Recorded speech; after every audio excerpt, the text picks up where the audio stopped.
अरे देशवा में बढ़ल बेरोजगारी ये दादा केहू ना बूझे लाचारी। देशवा में बढ़ल बेरोजगारी ये दादा केहू ना बूझे लाचारी। देशवा में बढ़ल बेरोजगारी ये दादा केहू ना बूझे लाचारी। नवहन के टेंशन में निंदिया उड़ल बा, निंदिया उड़ल बा हो चैना उड़ल बा। नवहन के टेंशन में निंदिया उड़ल बा, निंदिया उड़ल बा हो चैना उड़ल बा। अरे गड्डी पे सुते व्यापारी ये दादा केहू ना बूझे लाचारी। गड्डी पे सुते व्यापारी ये दादा केहू ना बूझे लाचारी।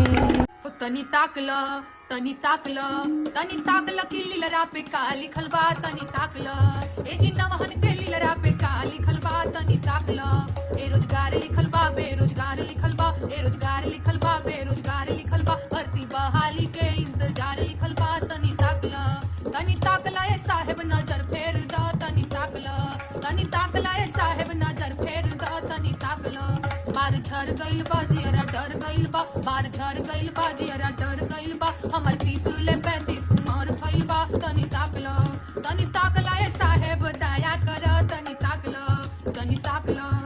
ताकल की लीलरा पे का लिखल बा। तनी ताकल।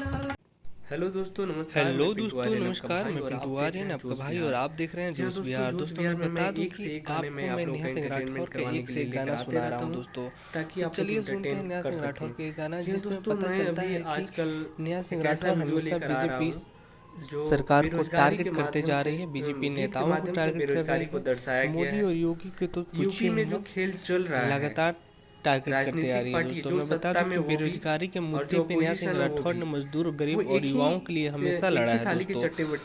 इससे क्या होता है कि हमारे देश को जो हालांकि कुछ बीजेपी ने काम जो किया है कुछ हद तक सही किया है, नेहा सिंह राठौर लेकिन जो अपोजिशन वाले हैं उस काम को भी गलत लीजिए, लाइक समझाते हैं और अपने भाई को प्यार करते रहिएगा। पता नहीं क्या है वहाँ के पब्लिक जो हमें बताए इस रिपोर्ट से मैं बता। अरे देशवा में बढ़ल बेरोजगारी ये दादा केहू ना बूझे लाचारी।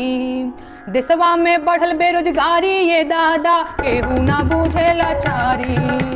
देशवा में बढ़ल बेरोजगारी ये दादा केहू ना बूझे लाचारी। नवहन के टेंशन में निंदिया उड़ल बा, निंदिया उड़ल बा हो चैना उड़ल बा। नवहन के टेंशन में निंदिया उड़ल बा, निंदिया उड़ल बा हो चैना उड़ल बा।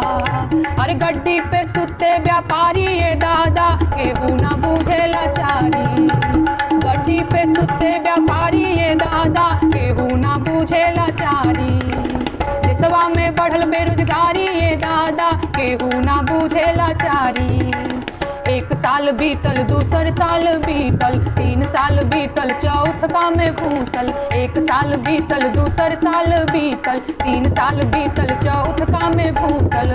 5वां साल बाप देवे गारी ये दादा केहू ना बूझे लाचारी। 5वां साल बाप देवे गारी ये दादा केहू ना बूझे लाचारी। देशवा में बढ़ल बेरोजगारी ये दादा केहू ना बूझे लाचारी। किस्मत के छोट हमके कनिया नसीब ना, कनिया नसीब दुल्हनिया नसीब ना। किस्मत के छोट हमके कनिया नसीब ना, कनिया नसीब दुल्हनिया नसीब ना। ओके नौकरी चाहिए सरकारी ये दादा केहू ना बूझे लाचारी।